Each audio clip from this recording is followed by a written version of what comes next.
Hey everybody, today I'm here with author and journalist and mystic, Buddhist, Jewish rabbi, scholar, political, what do they say, muckraker, Jay Michaelson. And of course, as always, if you enjoy this content, please please subscribe, join the channel. We're growing slowly, slowly. Someday, hopefully, we make a quantum leap, and we grow faster, faster. But anything you can, yeah, if you can subscribe, that'd be very helpful. So, Jay, yeah, if I ran into you at a Substack gathering, I remembered that I published actually one of your books years ago through my imprint at Evolver Editions. And yeah, as we were speaking, it just seemed like we had a lot of interests that are very similar and approaches that are maybe in some cases different, in some cases similar. How are you feeling these days? Anything else you want to add? How do you describe yourself, define yourself in relationship to the what we're facing right now?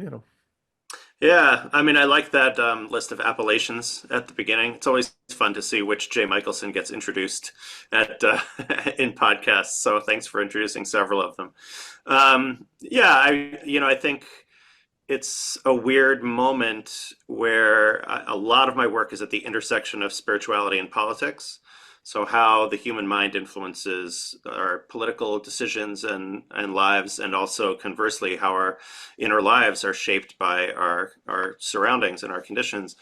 And, we're recording this in December 2024, so that's front and center, I think. And also, we talked a lot about this for the last 3, 4 years. I've been working in the psychedelic space, and you've been here longer than I have, so that was a fun conversation as well in a very crowded room. Yeah, I mean, yeah, I mean, well, let's start with that. 'Cause one of the things that got interested me immediately when we were speaking was the question of what the Trump kind of situation may mean for psychedelics. And actually, there's a chance that they may get, kind of fast-tracked or deregulated. And then you also had, as I would have some concerns about that. So maybe we can talk about that a little bit.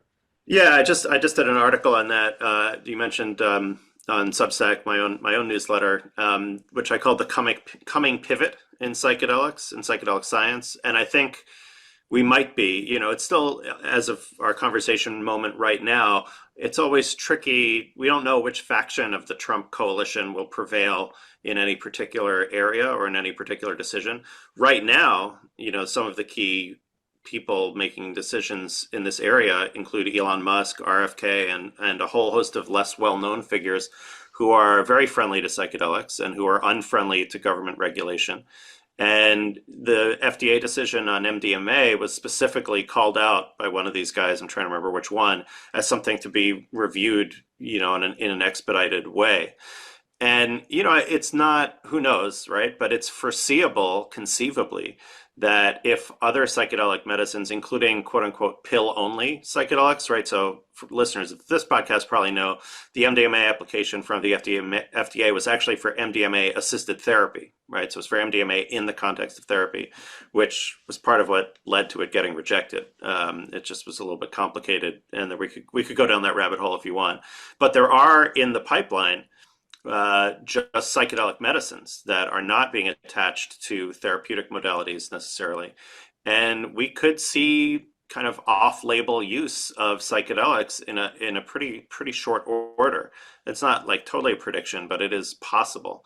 And I would just say, maybe people aren't aware, a large percentage of legal medication that is consumed in the United States is prescribed, quote unquote, off label, which means it's approved for one thing, but used for something else. Ketamine is one example, but also one of the leading medications prescribed for depression, Abilify, was for a while only approved for schizophrenia. It's an antipsychotic. It's a very powerful pharmaceutical. But for years, now it is approved for depression and for other uses. But for years, it was being prescribed, quote unquote, off label. And so that's what I see as, if psychedelics medicines were only prescribed for their specific conditions for which they've been approved, that's one thing, but that's not how it works. Well, what are we seeing? Because there's a few cities where psychedelics have been decriminalized. Are we seeing problems like emergency room visits, like anything going on with that? We are. I mean, I think, there's, yeah, if you look at the certainly in Oregon where it's being tracked carefully, also in Colorado, yeah, we're seeing a rise in ER visits, and we're seeing, if you look, I think it might be instructive to look at cannabis, where obviously decriminalization and legalization is pretty far ahead. I would think we would agree that cannabis in general is less harmful, potentially harmful, than misuse of psychedelics.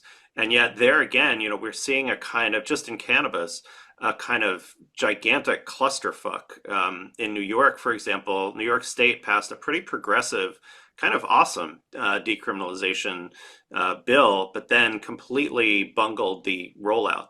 So one of the provisions of the bill was that people, this was supposed to help communities that had been harmed by the drug war, primarily communities of color in New York State.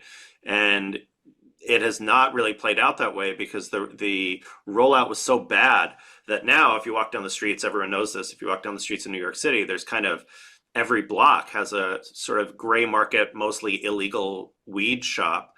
And the cops are just playing whack-a-mole trying to shut these things down.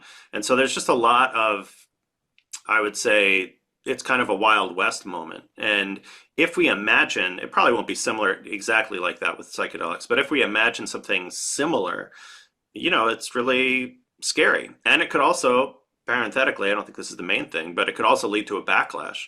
If we do really see an increase in people having extremely difficult experiences that aren't held properly, if we're seeing therapists or other practitioners who aren't up to snuff. We'll see cases of abuse. Obviously, we've already seen those. And it just, I think you and I share a respect and a reverence for these compounds and their capacities. And that doesn't mean we would just want to hand them out on the street, right? Reverence implies a respect and also a caution. We When may you're, also yeah. we may also have slightly different views. I mean, I've become more and more concerned about the psychedelic movement on a level that you might actually think a little bit weird or I mean like say I mean yeah I mean there's a question of even doing it in therapeutic contexts. I don't know if you saw this. A lot of people have been talking about the Emerald podcast, their recent was it Joshua Schry, their recent thing on guardianship. Uh, No, I actually just listened to his episode on fire, but I hadn't listened to the one on guardianship. yeah. And it was somebody, I had a piece where I was talking about some of my uneasiness, and a number of people, directed me to this piece. I kind of struggle with like the sort of produced quality of his podcast a little bit. It's a little too much for me, but Mm-hmm. I can see that it is impacting people and so on. But yeah, I mean, all these indigenous cultures around the world who, use different medicines or not even medicines, have an understanding of all these different layers of like spirits, like middle world, underworld, overworld. And as we've absorbed these things into our modern kind of like psychological context, we've kind of taken that away. It's all evidence-based, and I saw this happening with like maps and horizons over years. And I remember like one of my, I don't know if you ever read William Owen Thompson. Did you ever get into him? Mm. The name, yeah, yeah. Fantastic writer. His book called Coming into Being. And one of the essays there, he talks about how this was, years back, maybe in the 90s or something, how like the sort of unprotected use of psychedelics by larger and larger groups of people, and also certain impacts of kind of the, social technologies and the internet were actually eroding the boundaries between the psychic and the physical worlds. And they were Mm-hmm. Mm-hmm. allowing for more leakage, more entities to enter into the physical world.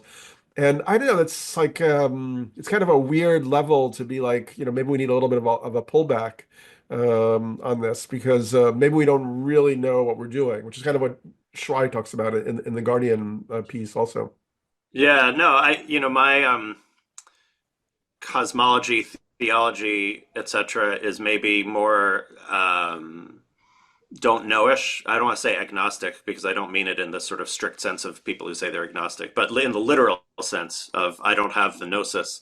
But it's certainly the case that, yeah, we're messing around with things we don't understand, and we, Western privileged folks are stepping into a system, or expropriating from a system of that, has many thousands of years of development. We're just kind of like, well, let's go and try this and move fast and break things and see what happens. And I think anyone who wants to defend a purely rationalistic metaphysics of this moment would really struggle to explain the last several years, in the way that human history has evolved and devolved.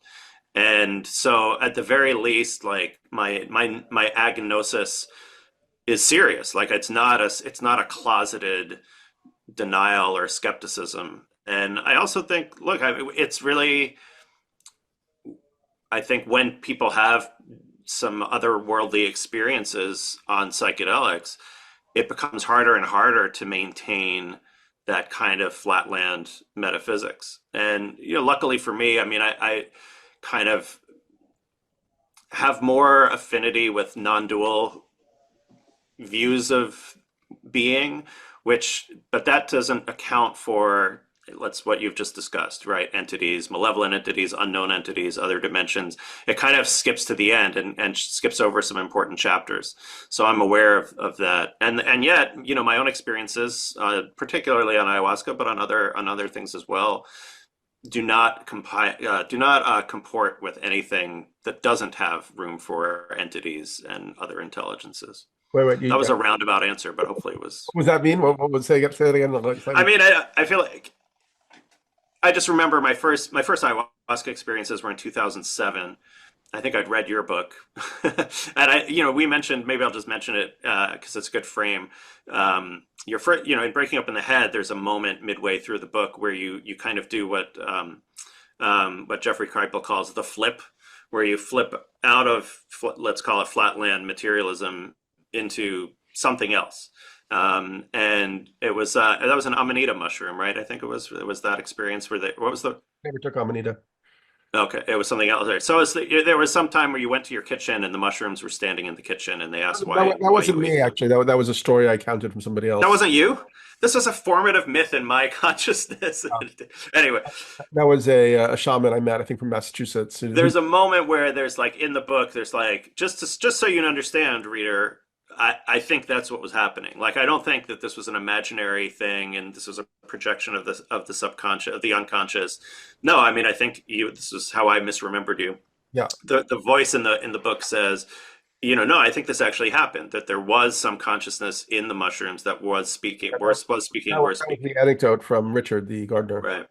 Yeah. So that, I mean, that was in my brain already. So it was in the mindset that already went in to ayahuasca, but certainly those experiences of interacting with consciousnesses and intelligences, that if my mind was creating those, even with some chemicals involved, that's pretty impressive. But that's definitely not what the phenomenology of the experience was. Yeah. I just was on a different podcast. I was on 10% Happier, which is Dan Harris, who's much more skeptical, I think, than I am. And he was taken aback when I told my own ayahuasca stories, and I said, well, I'm just telling you about the phenomenology. Like, I don't know, I'm not making an ontological claim yet as to what as William Irwin Thompson also talks about, how like having a rational, material, skeptical worldview as the predominant one is like, could be fantastic. If there are malevolent spirits and archons that are trying to like infiltrate our reality, like having everybody not believe that that's even right is the best opportunity. Right, that's a great tactic. Right, the best thing the devil did was convincing the world he didn't exist. Right. And then I've been going to Burning Man for many years, and not only do hippies obviously go there, but the tech elite, and also the kind of all the people from massive financial backgrounds, like the Rockefellers and the Rothschilds, and everybody there has been exploring these kind of psychedelic experiences and all sorts. Well, and even on a purely, I don't know, simplistic level, right? Stan Grof describes psychedelics as a non-specific amplifier of consciousness, right? Non-specific, right? So sure, if a bunch of like peace and love types, take a psychedelic and it reveals or enhances or amplifies that aspect of their consciousness, you might be mistakenly of the belief that psychedelics always lead to peace and love outcomes. But that's definitely not what's the case in indigenous traditions. Again, like to me, I look at these indigenous traditions as the empirical record dating back for a very long period of time. The same thing was my approach with meditation and Buddhism, right? It was like, well, here are the people who've done this for hundreds of thousands of years. This is the data bank, right? This is the, I don't want to like make it too tech sounding. I mean, this is the repository of wisdom by the people who actually did the things, right? This is the empirical evidence.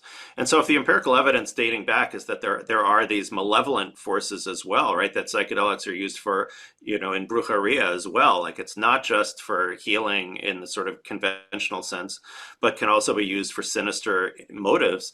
That feels like pretty relevant empirical data for me. And we can translate that into some other metaphysics, but certainly that it has that capacity. And when I look at some of the, I would say, weird right-wing stuff that's happening in the psychedelic space, yeah, I mean, it's that seems to be the case. Like there are people going in with a sort of dark, quasi-transhumanist, but also elitist transhumanist worldview, and they come out believing that in a messianic way.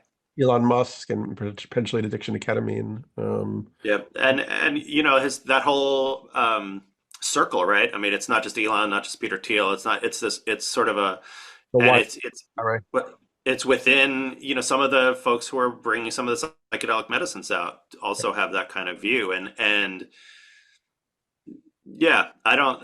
So whether it's demons with a capital D or just some questionably ethical or unethical actors or people with very different values from mine, it's a non-specific amplifier. I just come back to that as almost like a touchstone, right? Whenever I get too carried away, because I do still have a view that the releasing of these compounds first can bring a lot of healing in a sort of ordinary sense, right? They clearly work for people with PTSD and with other conditions. Great. So that, not to minimize that, that is great. But also I do have some psychedelic messianism still in me that they do on balance have a capacity to open the mind in ways that almost no other intervention does. And we fucking need that. Yeah, well, let's talk about before I turned on the recorder, we had a little bit of discussion around kind of the in a way I had a 2012, which my book from 2006 had a sort of messianic kind of perspective in a way based on these sort of prophecies from different cultures. We were talking about your work on Frank. What was his first name? The Jacob. Jacob Frank, Yeah, Jacob Frank. who sort of inherited the Sabbatian, I guess, messianic tradition. I'm not super well versed in all of this stuff, but yeah, I was surprised that you were kind of open to that dialogue in a way. I had you pegged as a more rationalist kind of a person, but maybe you made some shifts. But yeah, I mean, how are you? What do you feel? I mean, yeah, as you say, there's things about the situation now which are hard to completely just parse from a purely rational, like perspective, like a sort of rational liberal humanist perspective. It feels a little bit like we've pitched into something else, would you say? Yeah, I mean, at the very least, the jury is out. So I'll just, maybe back up a little bit and talk a little bit about what we just talked about before the microphones were on. And so Jacob Frank was an 18th century Jewish heretic, part of a messianic movement that had been going on for about 100 years, as you mentioned. And whether he declared himself the Messiah or not is maybe unclear, but he was certainly a millennialist thinker. And I think millennialism is more helpful than messianism because it's broader. Millennialism, as scholars use the term, just refers to any kind of end times or transformational moment thinking. So some scholars of millennialism think of some versions of socialism as millennialist because it's kind of positing a radical change to a very different future from the present, right? Obviously, in most versions of socialism, that's not supernatural, right? But it fits the kind of grammar of millennialism that there'll be some pretty intense period of transformation after which we will be living in a very different reality.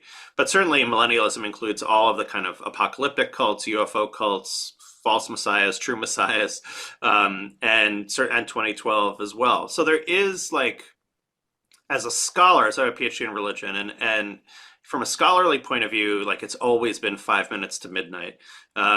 I'm teaching, I'm going to be a visiting professor next year at Harvard Law School, actually, and teaching partly on psychedelics law, but also teaching on antinomianism, which is the belief that it's proper to disobey the law for one reason or another, or that you're released from the confines of the law. And that view is very frequently coupled with apocalyptic worldviews or end times worldviews. And it's just really, I was doing research for it literally yesterday. I mean, I've spent 15 years on this subject, and I was discovering new end times heresies that I hadn't actually heard of that dated back to some of the earliest centuries of the Christian era. And it's just, oh, this is a part of human nature, right? We're all going to die. The world is always seems very different from how it was when we grew up. And we have idealized visions of what it was when we were children, and so it feels like things are always getting worse or at least more complicated, and people have always felt this way. So that's like the skeptical side. And on the other side, it does feel like the changes that we've witnessed in our lifetimes seem to be, I would even say, objectively measurable as an order of magnitude larger than the changes that even someone who spanned, let's say, 1880 to 1950, right? So they grew up at a time where there were, very few cars, and there were, certainly no airplanes, let alone telephones. And I mean, that was a pretty radical 75 years, but it still feels, and we might just be getting started, obviously, with AI. And there's, who knows what the future brings with climate catastrophe, who knows what the future brings, even what we've seen in the last few years between COVID and the rise in nationalism and just the rise of the internet over the last 40 years may pale in comparison to what's coming in the next 40 years. So it does feel like we're at, and I've written this before in my own books, like it feels like we're in some kind of game of chicken between some forces, some aspects of being that promote more wisdom and others that really don't, and that are driving us into a kind of suicide pact as a species. And so I don't know. I'm not yet on your team exactly, but I'm definitely not dismissive either. Well, I was never It's as good an on- explanation of anything. I was And we were joking beforehand, I think you took some flack for 2012, but maybe it was actually just a few years late. I mean, if we look 2008 to the present, just the convulsions that not only in the United States, but really around the world that we've endured, and the ones that seem to be coming, there definitely does seem to have been a pivot at some point. Yeah. And also, always tried to leave, room for skepticism. I mean, I was never being like dogmatic, I hope, about, I mean, we made a documentary in 2010 called 2012 Time for Change, where we were looking at, not like a rapid apotheosis, but more like an opportunity to kind of reconnect with indigenous practices and kind of like shift the direction of our society towards things that are more regenerative and likely to be sustainable for human beings. Um, And yet at the same time as that's happening, this is what that like game of chicken feels like, right? So at the same time as that's clearly happening among some segment of the population, we're also entering this new phase of American history where, to whatever extent we've had a democracy, that democracy is under threat that it's really never seen before. And the aggregation of wealth in the top 0.1%, and we're now, I mean, I think, to me, I see the whole Luigi Mangione moment, and the shooting of the United Healthcare CEO, Brian Thompson, as like another little data point on your spreadsheet, right? That we're at this moment where there is a clear awareness among a lot of people, especially young people, that the unjust systems that are in place are apparently like unchangeable. Like nothing seems to change them. Politics doesn't change them.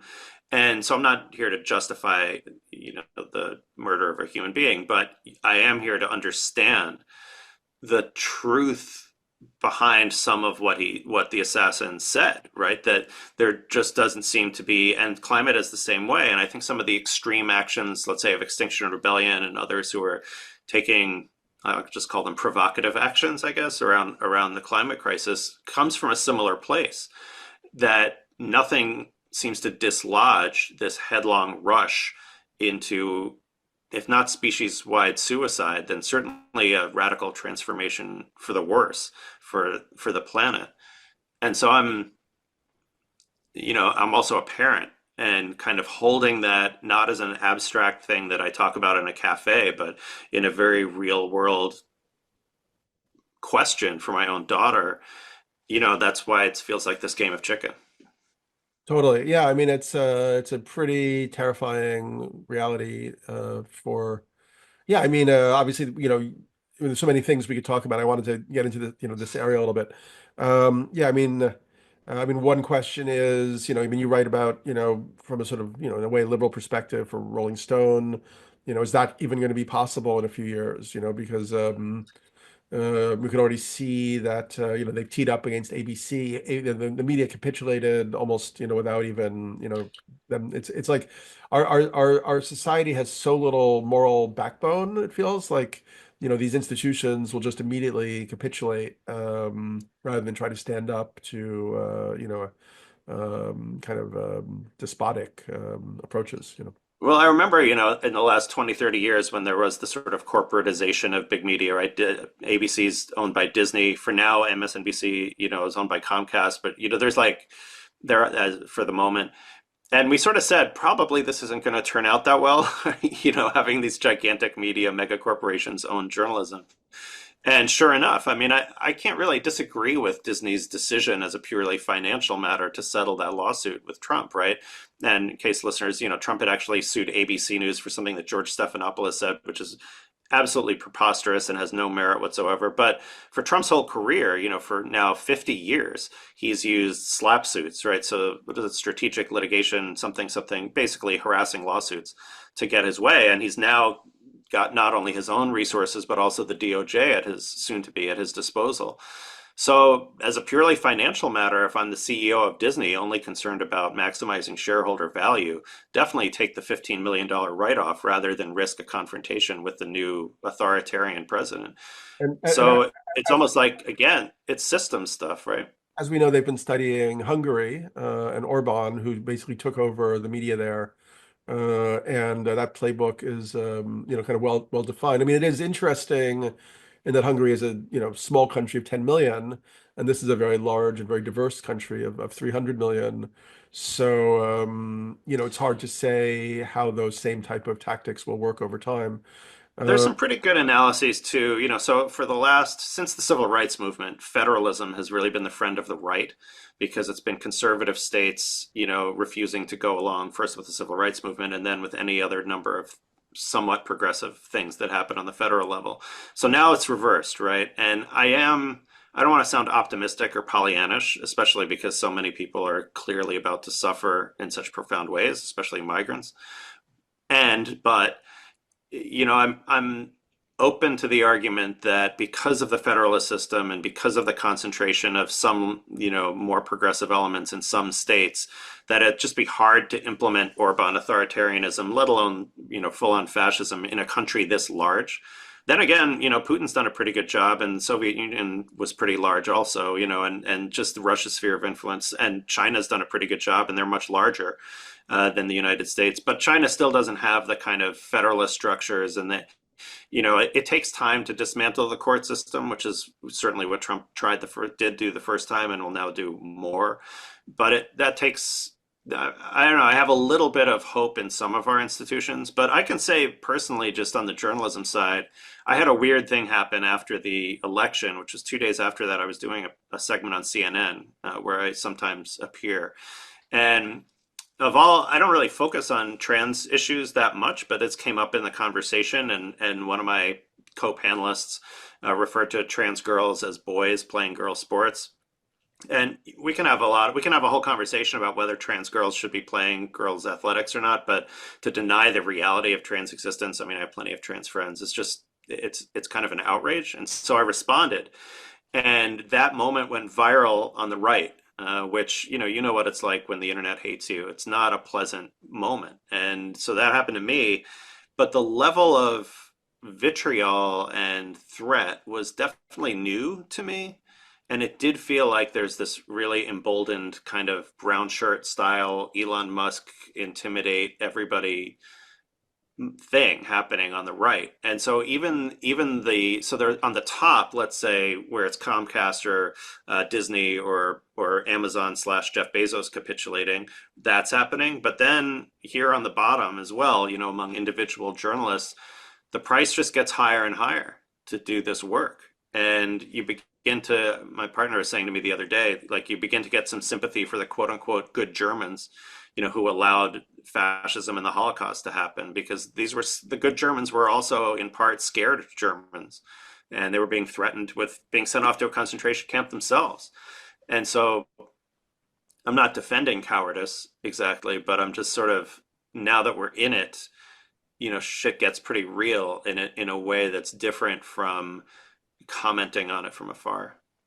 Yeah, I've been thinking a lot about. I mean, I watched that clip, and yeah, I mean, that was a difficult moment for you, I think. In that even I, who am completely for trans rights and sympathetic, although against, I guess, children getting to decide, gender reassignment surgery, felt like the sports thing is kind of like ridiculous. Like you should not have, biologically born men who convert to, go through a trans operation, then being able to convert in sports with women just because they have more, physical capacity. And Judith Butler, I think, was somebody who argues against that. Like for me, that was like it's just not a workable argument. It just Yeah, I mean, two things on that, just not to get down the rabbit hole. I mean, the first, there have been now pretty good data. First of all, we're talking about like a few hundred kids in the country, yeah. right? Because we're almost never talking about trans boys, right? We're generally only talking about trans girls, and the ones who want to play athletics, it's not a big group. So just to say, like, any airtime, it's one thing on a podcast like this, but when CNN decides to devote airtime to that issue, that's already playing into a pretty calculated strategy on the right, which is to make this instead about trans reality and trans lives and actual trans people, about this like kind of myth or this like scary thing. And that's so, and then second, actually, there's been some good data now on are there inborn advantages to be, let's just call someone an XY chromosome person who then identifies as a trans girl or a trans woman. And actually there isn't. It turns out there's much more variation in bone structure and so on among women, cisgender women, than there is between cisgender women and trans women. So it's actually, even your reasonable point ends up falling apart. It's funny, like Michael Phelps is a pretty good example. Like, Another problem is well, that let me just say, so like just the variation that exists, like Michael Phelps is a like freak of nature, right? The Olympic swimmer, right? And there are women who are like that too, right? And so the variation just within the gender, setting aside trans people, is actually much greater. Like we have like an image of like, oh, some like big boned football player than playing girls sports or something. But anyway, I don't want to go down the rabbit hole yeah, exactly, I but think just I think that's that's one of those. Sometimes you have to let certain battles just yeah. It's not it, but just yeah. I mean, even making that the conversation the way it was on that of in that course. moment was so frustrating. And I will say, as a footnote, one thing that happened was when the trans sports case went before the Supreme Court a couple of weeks ago, and for the first time, the show that I usually am on had trans people on the panel. Which, at least if you think about it, we would never have like a civil rights conversation, without a person of color on the panel. We would never have like a conversation about abortion without a woman on the panel. So if there's any upside, it was like the people being talked about can just talk for themselves. But anyway, my point back to our main themes was just the level, It's real. Yeah. it doesn't have to be official stuff coming from the Trump DOJ, right? Culture change happens in lots and lots of small ways. And if you get, and Elon did it himself, he picked out a couple of random government bureaucrats who he said we should fire these people. Yeah. And these are just completely random people. Yeah. I mean, One, there's also Musk's use of bot armies, yep. which he used apparently to inflate Tesla stock. And I didn't know that. yeah, That's wild. so Yeah, that was a trial run for that, and then he used them to swarm people, along with Russia, obviously, to swarm people with negative comments, and then yep. turned a lot of them off right after the election. No, I was wondering if some of my social comments were bot generated back in 2012, right? 2012? No, back in 2016, when Trump was running for the first time. I got a wave of anti-Semitic stuff on Twitter, like just all the time, hundreds of comments with, very graphic pictures and stuff like that. And so I was pretty freaked out. I think like a year or two later, we understood, this was, a long time ago, that these were all bots, or sort of, if not actual bots, then people sitting in, Serbia or someplace, just, not actually just churning these things out. And yeah, I mean, I wish I'd known that at the time. I guess I would have felt less unsafe back in 2016. But I definitely have experienced, and what I've had is nothing compared to what a lot of people get all the time online. And it's just the cost of doing this work goes higher and higher. Yeah, I mean, it's just, I don't know what I'm going to do. Yeah. Like, I haven't made up my own decision as to how I want to keep doing that work. So yeah, I wanted to talk a little bit about I know you follow Jules Evans. I see you write about him a Yep. lot. Mixed feelings about his perspective. I've enjoyed a lot of his work. But do you also follow Alexander Biner? The Bigger I don't Picture. think so. He's become one of my favorite. He used to be part of Rebel Wisdom. He has an excellent piece out, just came out about the response to the shooting. And he references a book called End Times: Elites, Counter Elites, and the Path of Political Disintegration by Peter Turchin, which I'm Mm-hmm. actually finding very interesting. He's a historian who has a sort of mathematical and cyclical model for why what we're experiencing now was almost inevitable. Outside of like, Trump or whatever, but it's yeah, so you have this, situation where wealthy people reach a certain level of, kind of success in a society. They start to just aggregate more and more of the society's wealth, for a smaller and smaller group. Then you have two, kind of corollaries of that is elite overproduction, where you have too many people who are part of the elites who want to be in the power positions, and you have working class immiseration. And this ultimately leads to, irreconcilable tensions in the society that either lead to revolution, civil war, or like fascist takeover, so it's kind of interesting to see it very mathematically explained. And he talks about how, or maybe Biener talks about this, how in these situations, the normal kind of people who become, kind of like revolutionaries, are similar in status to Luigi Mangione. They're from like the topper echelons, but not like hip top, not the 100 million plus category, but the, Mm-hmm. 10 to 20 million or 1 to 20 million category. So somebody like Osama bin Laden, or he had a whole list of there. So yeah, it's almost like yeah, it's very fascinating. So we're seeing very much an archetypal thing.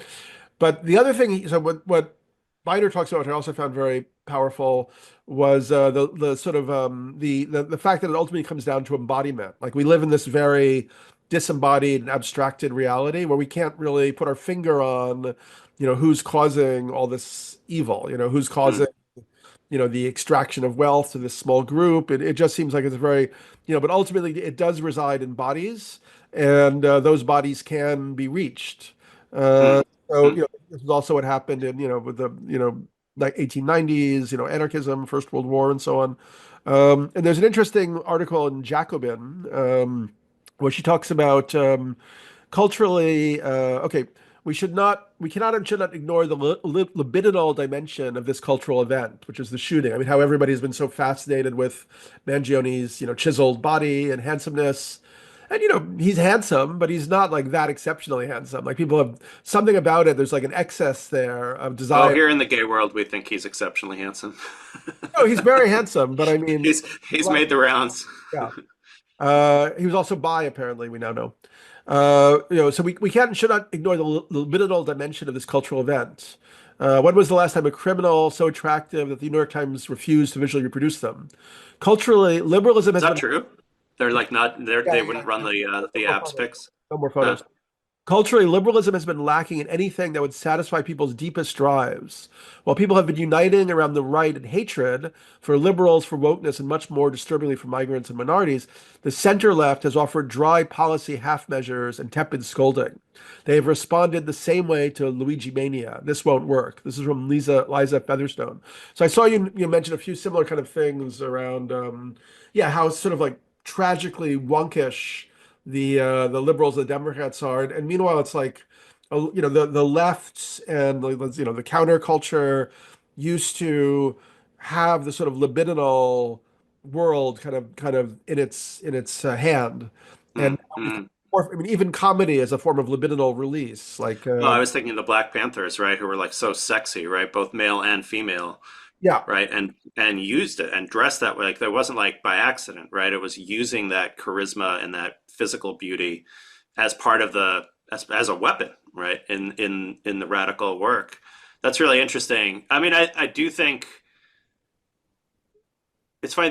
I think the one thing I'm noticing around the question of embodiment is, the United Healthcare is not the same as Louis the 14th or 15th, right, or 16th, right? Which is to say, so Brian Thompson's been replaced, right? The system. I mean, I know the new guy wrote an op-ed, but basically the system is unchanged, and it feels like some of these acts of, like, I forget the exact phrase that you quoted, was like the bodies are reachable.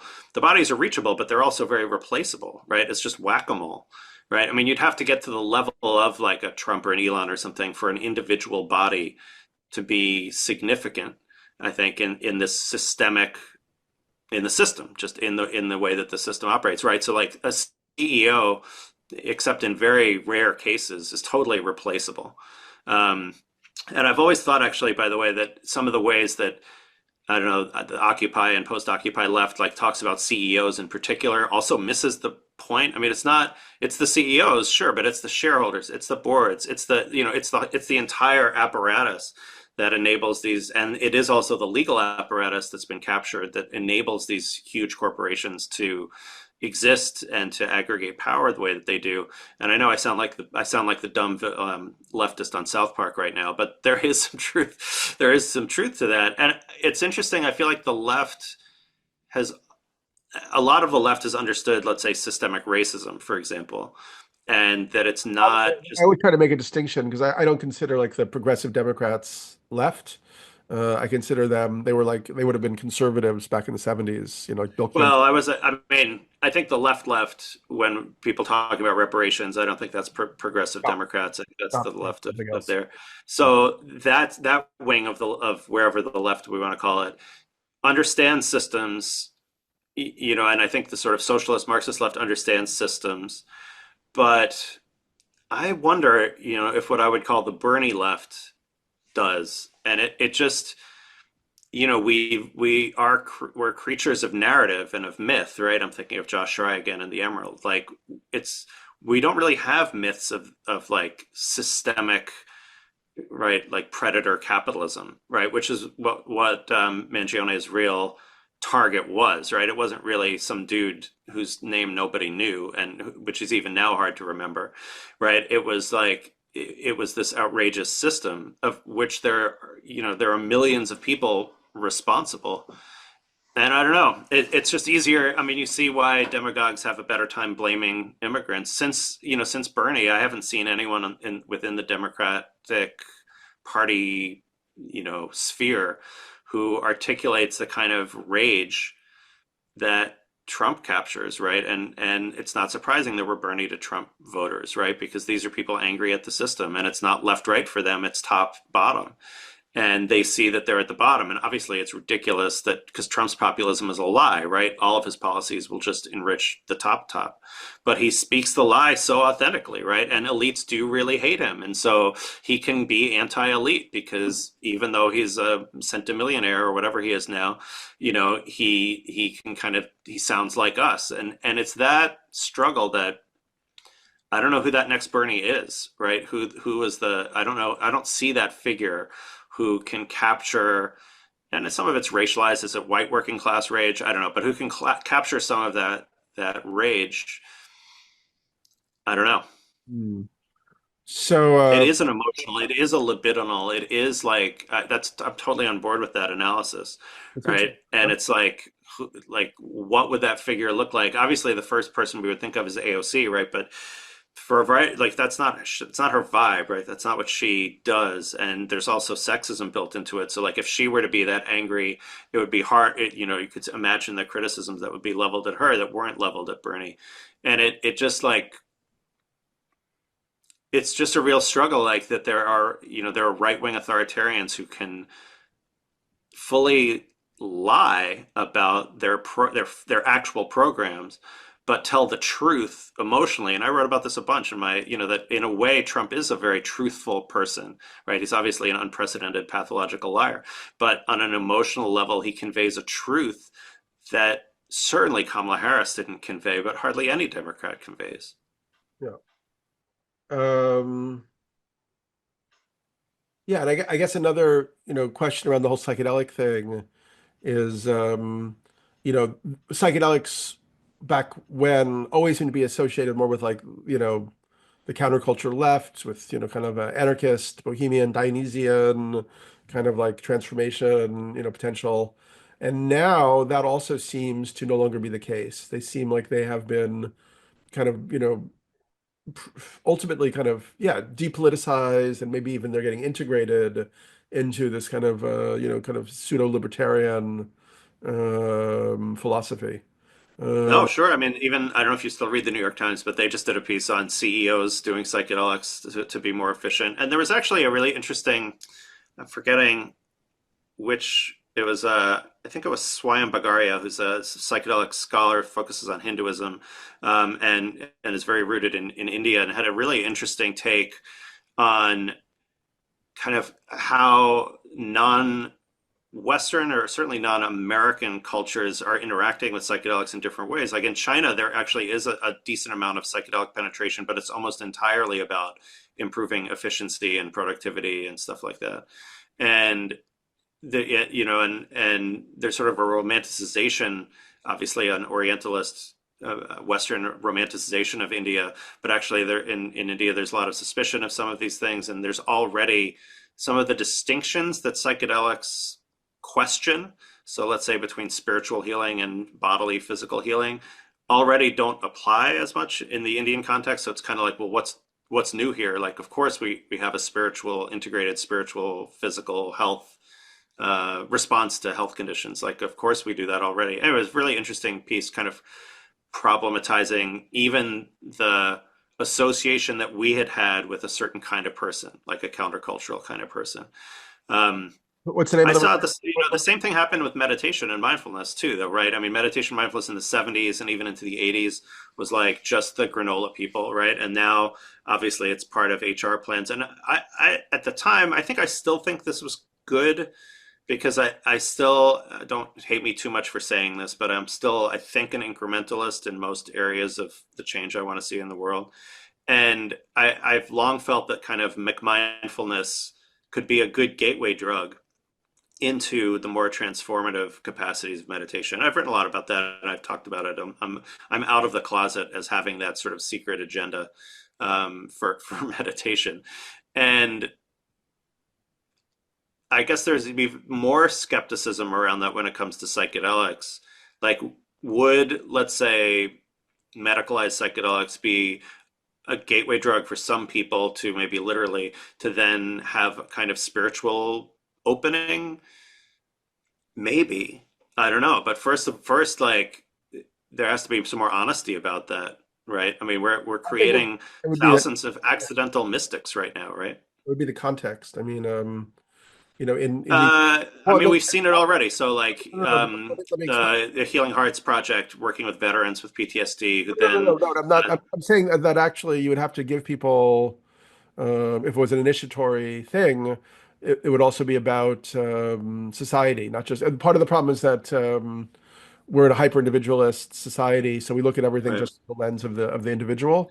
Whereas that's not how indigenous cultures were using psychedelics. You go Although to it varies, among indigenous, I mean, it depends which cultures and which psychedelics. I mean, there is definitely a fair amount of ayahuasca use that was relatively, I mean, the ayahuasquero would be designated to do work on behalf of the community or the place, Yeah. but individuals would also do the work for individual. I don't know. I think it varies, but I do think Very we exciting. do have some data now that people who encounter psychedelics in a therapeutic context, some percentage have what scientists call CERT experiences, which stands for spiritual, existential, religious, or theological, I think, experiences. And the greater those CERT experiences in the experience, the better results on sort of normal mental health interventions.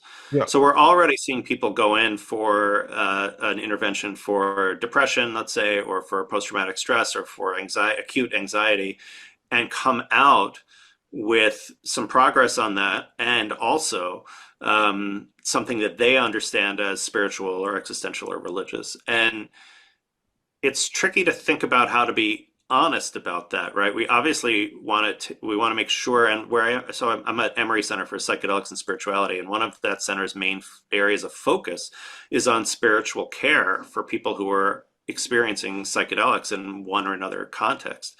So we certainly want there to be at least really good spiritual care for those people.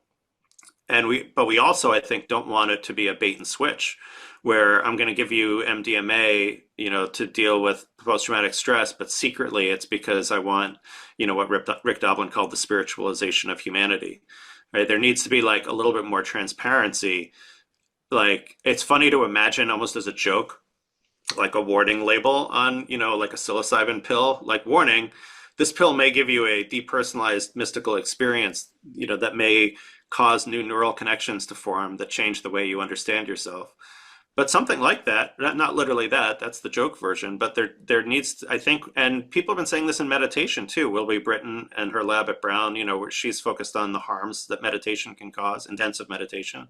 And there again, like there's no warning label a lot of the times. Like you go off on a 7-day retreat and things happen, and not as radically and as quickly in psychedelics. But it's interesting. One of my colleagues at Emory, a scientist named Roman Politsky, is translating from that meditation harm world and science, of which there's now a decent amount of data, into the psychedelic science and harm reduction world. So there's like a tempered optimism that these kind of spiritual experiences can lead to more profound openings that can transform people's communities. And there's a desire to be really upfront about that because psychedelics are so much more powerful than meditation. Yeah, I still feel like there's something I'm trying to convey that I haven't, that I sort of failed to convey. Let me try again with a little story. Apparently, there was a group, Australian Aboriginal community tribe, and a documentary filmmaker wanted to make a documentary of that community. But instead of just making the film, they decided that they would I actually saw some of the films, so it did happen, that they would ask them first, like, well, how do you guys want to be represented? How do you think of yourselves? Like, what would be the proper way? After they showed them a bunch of different documentaries, they said, well, actually, we want the whole tribe to be in every shot. We don't want there to be any close-ups. Hmm. Uh, so they ended up shooting it with a wide angle, and in every shot, the whole tribe is present. Um, so in everything that you just expressed about your view about the psychedelic thing, it's always like we're still just hyper focused on this individual. And what I guess even in terms of the Mangione thing, in Alex Spinner's essay, which I definitely recommend, he opens up talking about how there's been studies, I think it's like Friends Walls and so on, how like mammals have an inherent sense of like fairness and social justice in a weird way. Like if one mammal gets rewarded, or an ape gets rewarded with like a cucumber, another one gets a grape, they'll be upset. If it was for the same thing, they'll be like, how dare they? So like in a weird way, like Mangione, I think he's somebody I read he had millions of dollars that he was going to inherit or whatever, or had or whatever. So like, what happened? Like in a weird way, it's almost like this. Oh, and another thing interesting about him, by the way, is psychedelics were a big thing for him, like mushrooms, and apparently he did ayahuasca, and those also may have had impacts. But he went into obviously he went into a mode where self-interest was completely overridden by this felt need that there was like a bigger thing that had to happen, that he could be kind of like the kind of agent, of this transformation. you know. I mean, yes and no, though, right? Because the precipitating event for for his making that decision was that intense back pain that he had, and then he couldn't get treatment for it, couldn't get coverage for it, and then his outrage, is a little bit like the Michael Douglas film Falling Down, which maybe we should all rewatch. Actually, I wonder how well it's aged or not. Is that, Where it's but one hold on a guy. second, but is that even the case? Because apparently he was, he had a millionaire background and his parents Yeah, would yeah, no, he had the money, right? But like he didn't have, I mean, he couldn't access the healthcare he was trying to access. I don't know why. I don't want to like speak out of turn because I don't know why like he didn't just pay for it, right? Like just pay for all the healthcare. But I do know from having read about this particular case that it was his personal interaction with the fucked up healthcare system that created this much rage and also pain, right? He wasn't able to like move the way he did have that cut body, right? But he couldn't exercise, he couldn't have sex, he couldn't like the things that were bringing him joy because of this injury, which he couldn't actually do. So there was a personal. I don't want to like take away from your main point, which is the collective rather than individual. I just yeah, so I don't mean to I harp don't on think the that example. stands because apparently he was quite wealthy, so he could have figured Yeah, out. no, he had the money, but again, I think it's when you encounter the healthcare system in all of its fucked upness, as I certainly have, and I assume you Yeah. have as well. There's like I think the non-specific rage at his health condition merged with his rage at the way that the healthcare system was not treating it. So even if he had the resources to go to a private doctor to do, to get whatever care, um, I feel it's like I don't think you can. I don't think it was purely an altruistic.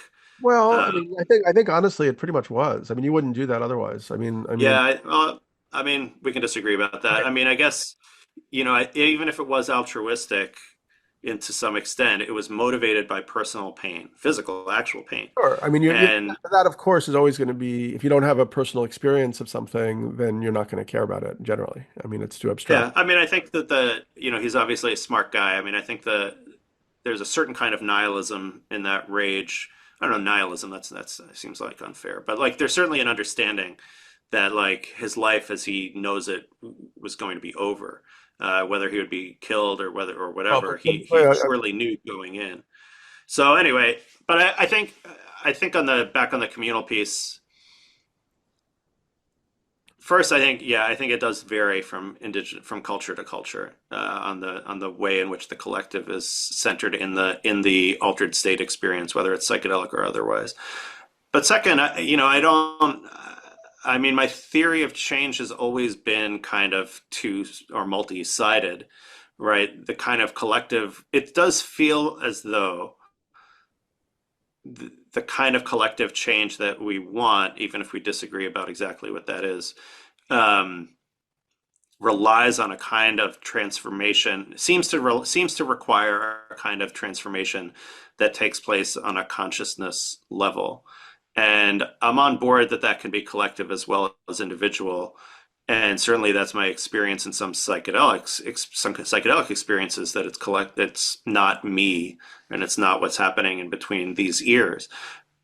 And yet that experience seems to be at present is administered in a person by person form. Sir Quentin Crisp, the great queer icon of the 20th century, said that people get stupid wholesale, but they get wise retail. I think that's probably right. I think, we get stupid wholesale through our culture, brainwashing us into stupidity, but we all have to take some kind of a retail journey, like on a one by one ish, even as we do it in community. There's still like that work. I don't feel like I'm a prisoner of Western individualism to say that. It feels to me consonant with a lot of spiritual traditions that you need to go on that journey. And yeah, it's like it's still ultimately, hopefully, for the Bodhisattva vow, right? You go on the journey not just to liberate yourself, but to liberate all sentient beings. And there's no way around that Yeah. journey. Well, I'd say, yes and no, obviously, because we have examples like we can look at Tibetan Buddhism, Indo-Tibetan Buddhism. Like, not everybody was going to be an enlightened person, but the culture was kind of oriented towards that, pursuit in a way, you know, there is a sense that, media and culture is indoctrination, mechanism, right? That like tells people how to live and what to be and what they can be and what's good to be. And the culture that we have now, really in our society is really only telling people a very bad story, right? Like, you have to have wealth, you don't matter. You have to have Bitcoin, you're gonna be fucked, um, Oh man, don't tell me about. I should have had Bitcoin earlier. Is that true though? I feel like I don't. So first of all, yes, and well, look at like just the ultimately, like, how has that culture changed? Like, I think it changed. look at the values of all the shows and movies on like a place like Netflix. I mean, Netflix was the CEO. Turns out he was the I think nephew of Edward Bernays. Edgar Bernays who was the founder of modern public relations, the one who coined the term engineering consent. So, what is something like Netflix? It's actually an indoctrination platform, or even, how the comment system on Facebook keeps you from being able to actually have like deep and intelligent conversations with people. I was trying to be clever because I just pulled up Netflix to like see if I could disagree with you, but then I realized my Netflix is obviously algorithm customized for what I want. Yeah. So yeah, like it's pushing Amelia Perez, which is supposed to be a great movie about a trans person in Mexico, and Will and Harper. It's pushing a lot of queer content for me. Yeah. So I can't actually disagree with you because the algorithm has made it impossible for me to see what Netflix is really recommending to normal Yeah, yeah, people. for sure, for sure. No, it's not all bad, obviously, but yeah, I But I think still have. I mean, I feel like this part of the culture change is going to happen with small communities and even individuals. And I have a certain amount of guarded optimism that the mainstream has always sucked, right? I mean, I grew up in the 80s, right? And I think we're about the same age. And like I just remember as a very privileged white suburbanite, I just fucking hated everything about the Reagan mainstream, whether it was This Is Your Brain on Drugs to like every single goddamn TV show to like all of the lies that they were telling on a constant basis in politics. And, there was a change that came later. It was not the change we wanted, and it was a change to like something like the center, not really the left. But I do think culturally, if you look at where we are now compared to where we were in 1984, it's pretty different. And I don't know. I feel like that does come about.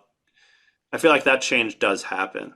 Um, I don't know. I don't want to sound optimistic because I'm really not. Cool. We've been yapping for about an hour-ish now.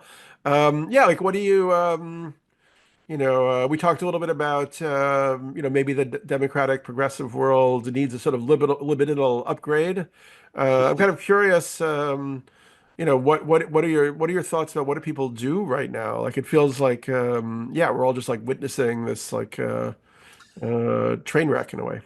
Well, yeah, my next Substack piece, which actually is funny, I was going to publish this week, but I had to write on the drones because I live in New Jersey and I'm finding this phenomenon fascinating about how we interpret this Oh yeah. mysterious thing. Well, by the way, I read your piece on that. I mean, the best. I mean, I don't think it can't. I don't think it's total nothing burger, but I Mm. think it probably has to do with detecting some kind of dirty bomb or radiation. Yeah, I don't buy it. I No, don't buy it. Maybe. I mean, I don't know. It's like this that's is like that's I don't know. it's definitely not TBD. definitely not aliens. Definitely not aliens. No, yeah, I'm still agnostic on that too. I don't. I mean, I guess it's possible that Mayorkas just went on TV and just lied because he's covering up a government program to detect the dirty bombs. I don't know. I Mm. think it's small aircraft. There's like a lot of because of this area. There's like Teterboro and there's a lot of like small aircraft. Yeah. There's one in Caldwell because I mean, there's all there these were all rich these people who photographs. fly. Yeah, I mean, but you and David Pacman agree on. Is that his name? He also had the thing. Oh, it's all just everyone's just looking at like Venus. I Like just think it's pattern recognition, man. I don't know. I'm willing to be proven wrong. yeah. Anyway, the piece I was gonna run was like this weird liminal period we're in right now, which reminds me of the movie Misery, when the author is strapped to the bed and Kathy Bates is like hit one of his ankles and broken his ankle, but it hasn't done the other one yet. So he has this like 30 seconds of waiting. That's where I feel like we're at right now because we don't actually know you know, to quote someone canceled, Woody Allen once said that life is divided into two parts, the horrible and the miserable. Like, we don't know if the next 4 years will be horrible or merely miserable. They'll definitely be horrible for some people, and they'll be horrible if you're a caribou in the Arctic National Wildlife Refuge. But will they be horrible for everybody? Will they just be miserable? And so it's hard to say, what should we do? That was your question, because it's like we don't yet know, what we're facing.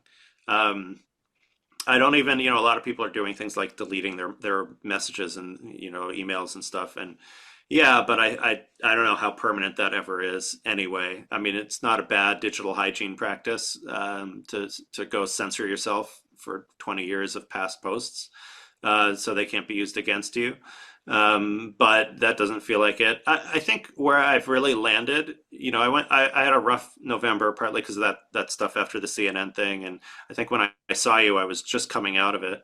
I think, you know, there are people who have suffered a lot more than I have, who have made some of the best art in human history, right? People who lived through slavery and Jim Crow and created, jazz and gospel and hip hop. And if they can do it, we can do it. I feel like it's finding, and it's true in my Jewish tradition as well, right? I mean, these are people who are incredibly marginalized, poor, bad life expectancy, bad health conditions, and they created joyous works of art and music. And so I think it's, for me, a little bit about finding that capacity of human nature. I'm not really wired that way. And so for me, it's taken a little work, and a little like low level psychedelic use has helped, even recreational psychedelic use. I went to a thing called Ambient Church in New York, which is wonderful. And just a simple low dose, evening with beautiful visual art and trippy music was really healing. So I think it's finding that maybe it connects to the libidinal piece, right? Was it Angela Davis? If I don't want to be part of your revolution if I can't dance to it, there is like, that's not just a statement of like revolution should be fun, right? Which I think is how it's sometimes interpreted. No, it goes to what you were just talking about, like the libidinalization. Like this has to connect, like this kind of, we have to connect to all these different parts of ourselves for anything to be sustainable.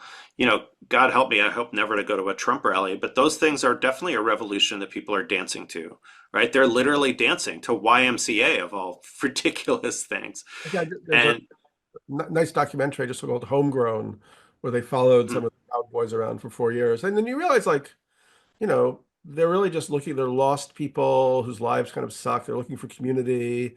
This gives them something to do. It's normal human stuff. I don't feel like people like you and me are going to sit around just and whine about this for 4 years. I feel like here is a little bit of optimism. Like, I've met a lot of the young people in like the Sunrise Movement and places like that. There are a lot of younger people who do kind of get it on these different levels, and they have like a pretty intense but also pragmatic political program, but they also know that like it needs to be the revolution they can dance to. It needs to be like embodied in a libidinal, real way, not just like fun, but like for real. I don't know. I do feel like, look, I mean, Trump won, created, for better or for worse. Trump won, not just created the sort of uprisings of 2020 and like the newer version of Black Lives Matter that evolved in that time, also created like a lot of smaller communities. So I would be surprised if 3 years from now we're still wondering like, where are these voices on the left, that really get it. I just think those are going to actually emerge. Wow, I sound really positive. You sound That's positive. I was weird. going to ask you one more question that might plunge you back into the Okay, good. I'll make sure to end on a downer. Israel. We didn't talk about Israel and Oh, Palestine. good. Where and I didn't really, from my quick cursory glance, I didn't see a lot of writing from you on that topic. Where are you landing on that right now? I mean, I went through my own trajectory where after October 7th, and I've read a lot about Arab fanaticism and so on, and I felt kind of and I'm also Jewish to my mother's side. I felt like a lot of sympathy for the Israelis and their situation and their reaction. And then over time, I feel less and less sympathy. And having looked at it from different lenses, I now feel that this is catastrophic in how it's being done. You know. Yeah, this was the perfect last question because not only is it a total downer, but we agree. Yeah. Yeah, I think right after October 7th, I was one of those liberal American Jews who were pretty shocked actually at the like total lack of response to the massacres of October 7th and justification immediately going to justification or immediately going to like what Israel should do in response. And of all the weird things, actually, I was officiating a wedding on that day, on October 7th. And so that I stayed out of the news, but because I knew I had to do this wedding and I knew something horrible had happened. But so October 8th, I remember just in full on grief and trauma mode, full on doom scrolling and just absolutely went into a pit. And it did feel like a lot of the people who were my community didn't get it or really just I don't know, yeah, did not get it. And then I think the tenor of some of the anti-Israel stuff early on, was pretty intense. And so early in that period, I was kind of like, let's like take a breath here for a minute and just see what's happened.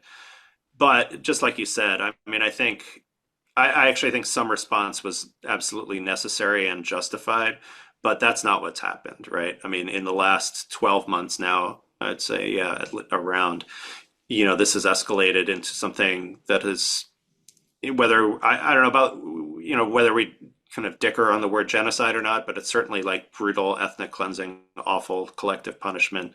Yeah, I think And I'm what's happening in the West Bank is actually outside genocide. of the headlines is equally bad in a way, not in terms of dead head count, like number of dead people, but in terms of taking over territory and again, a program of ethnic cleansing. And so now I no longer think, I really do. I was joking, but not joking that this is a downer. It's hard to see as someone who did really love, I'm not a full-on anti-Zionist. I think there was a version of left-wing progressive Zionism that was relatively just, two states for two people, with real justice for, not just bullshit, but actual, make real justice and a lot of material support for the Palestinian people and self-determination. And I was living in Israel in when Oslo happened in 1993. So I remember what that moment of opportunity felt like. But that is gone. And the Jewish Israeli public is voting for the right all the time, and maybe the center right. If we're lucky, they might vote for the center right. But the like really the parts of Israel that I still love, which are social and cultural, and have nothing to do with the politics, are quickly disappearing as those people physically leave the country. I mean, it's an interesting model for what might happen here. They're just the liberal people are leaving. They have lost this battle, and they're aware of it. And it feels to me like the country is again on a kind of like, with Trump's victory, I thought they were on a march to kind of isolation from the rest of the world. Now they won't be isolated from the rest of the world, but they have a blank check to continue ethnic cleansing. I expect that they will annex the West Bank within the next year or two. They will have to institute actual legal apartheid, not just like apartheid, but actual. There's no way to like you can't give all those Palestinians full civil rights because then Israel is barely a majority Jewish state. So they're gonna not have civil rights. So that is apartheid, and it just it really hurts because I feel like there was a moment where there was a decade where it could have been different. Um, and that decade is a long time ago. Yeah. Um, Kind of like, yeah, I mean, many things felt like they could have been different in the 1990s, and in a way, maybe, yeah, from a prophetic lens, you know, we were holding on to hopes that, in reality, were not plausible. Whereas, for instance, Yeah, I mean, Obama, yeah, I China, don't. Yeah, China was going to liberalize, and we would have the victory, Russia too. the end of history, and the nation state, and Yeah. Yeah. It looks like a And different. it's fun, you know, a lot of what the kind of more radical left, but also radical right was saying in the 90s around globalization, NAFTA, there were canaries in the coal mine who Yeah. were like, this is going to suck. This is not the way to do it, right? Like this is going to eviscerate the American working class. And, you know, that was kind of like pushed to the side, right? That was like Clinton times, you know, and neoliberalism in the ascent. And it was like, oh, stop worrying about all that stuff. That'll work itself out because the economy will be so awesome that the rising tide will lift all boats. You know, it really didn't. Obviously, we didn't really Well, see the left was the against NAFTA. I mean, I remember being against NAFTA way back when. yeah, no, I mean, I remember it. I didn't have a view.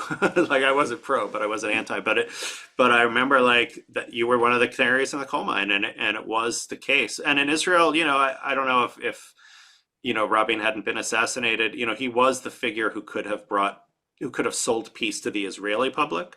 I don't know if Yasser Arafat was ever that figure for the Palestinian public, but probably was.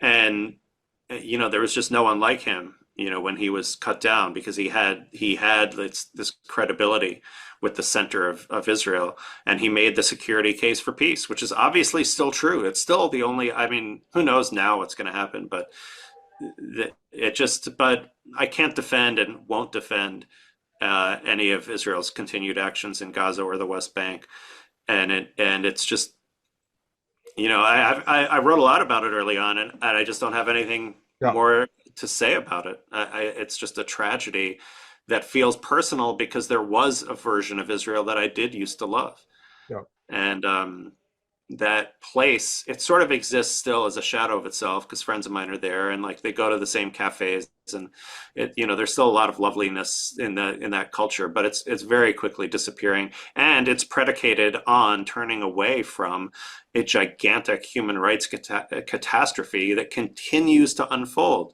that should have ended 9 months ago or even 12 months ago.